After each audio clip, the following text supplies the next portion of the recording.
Hey, what's up my people? Welcome to a second video in English. In this channel ready for a healthy debate, hoping for a respectful exchange and full of positive things for our intellectual development.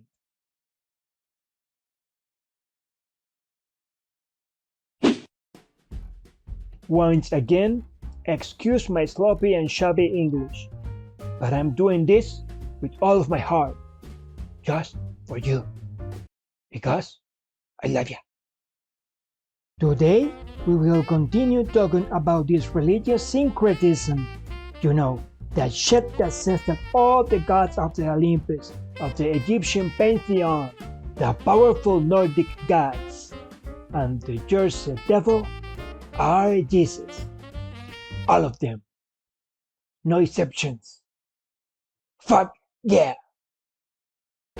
Anyway, in this video, in this crappy video, the crappiest in the whole world, we are going to continue with another of the spearhead arguments that atheists often use against who carries on his shoulders the weight of a religion, which seems to be even much heavier than the cross. And I'm talking about... We already know, man.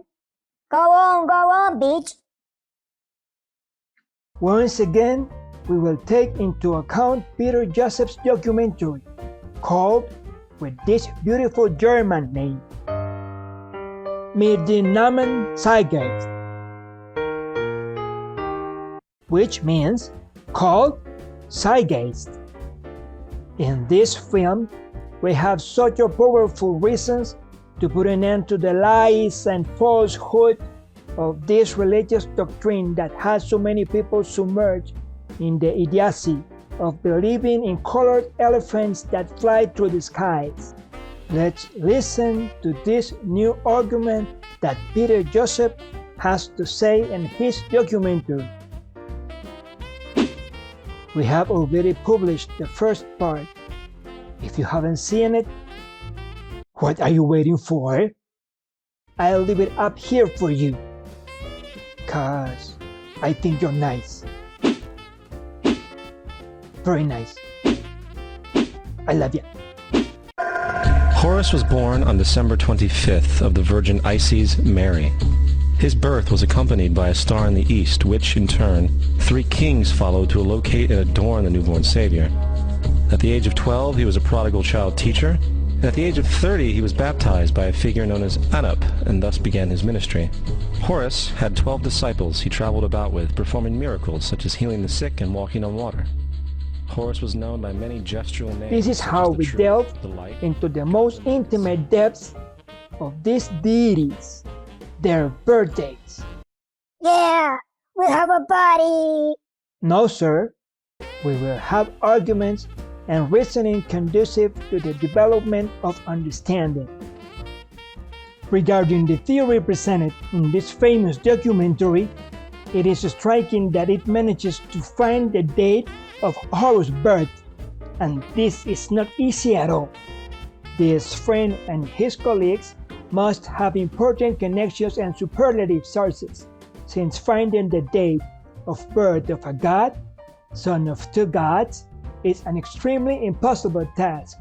And I mention this not only because of the difficulty of accessing this information, but also because the first appearance of the god Horus is on the Narmer's palette, which is dated to around 3000 BC.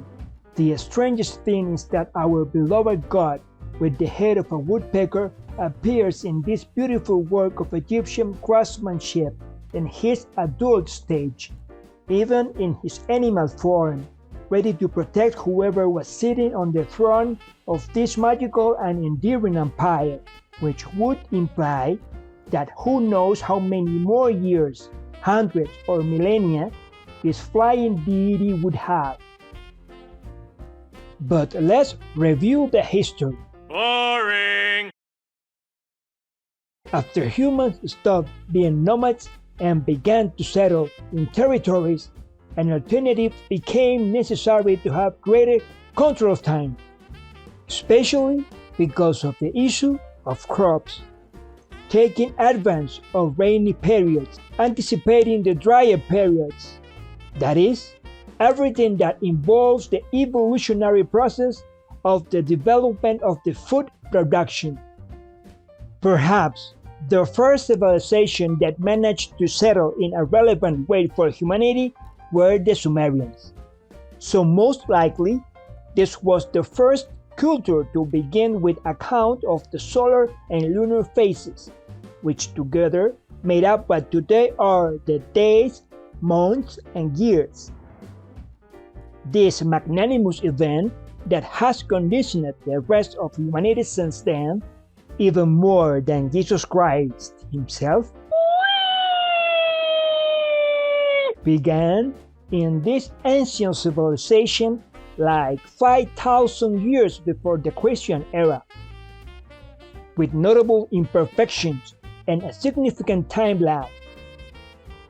But it turned out to be a possible tool to begin measuring time, and that was how man discovered the calendar. Later, when the Egyptians appeared on the scene, they used their own solar calendar system. Like everything that the Egyptians do, they managed to a perfect, a much more refined and precise technique, almost with extraterrestrial characteristics. Well, it's a figure of speech, or not? This system was born about 3,000 years before the birth of Jesus. This means that the Narmer's palette, which already showed a Horus with that big feathered lead chest, was carved more than 1,000 years before the appearance of the Egyptian calendar, which, despite not being exactly the same as the Gregorian calendar used today, has its equivalent. My friends, the birth date of the god Horus cannot be dated, precisely because Horus was born when time did not even exist, or at least its measurement. That means that once again this Zeitgeist documental is just bullshit. But not only that, my dear virtual fellows. Additionally, the Egyptians in their calendar, and because they did not have the slightest idea of when their gods were born, removed from their calendar or added to their calendar, depending on whether you are Republican or Democratic, 5 days.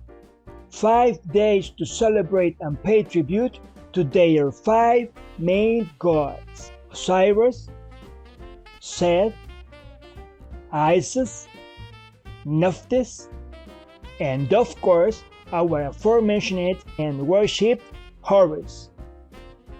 So, if by chance you find yourself wandering around Egypt in the year 3000 BC, don't be alarmed if you see that everyone has a parrot head, because they may be celebrating Horus' birthday. Or not? So, was Horus born in December as Jesus did? It could be, but nope. The end of the Egyptian cycle and making the conversions to our Gregorian calendar ends in August. So during that date, Santa Claus takes off his jacket to deliver the presents in Cairo, and he takes water for the reindeers, especially for Rudolph, who has a cold. What the fuck? But there is more. According to studies carried out by various scholars, there is no absolute certainty as to the day that the Nazarene saw the light. It is not known if it was April 13th, October 14th, or July 3rd. The only thing partially sure is that it seems that he is not born in December. I mean, now there are 3 Christmases and not 1. Yeah, it's bullshit. Okay, I think that this is all in this video. I am going to pick up the little gift that the dog left me under the tree. Don't be a jerk. Give me your like, because it's Christmas.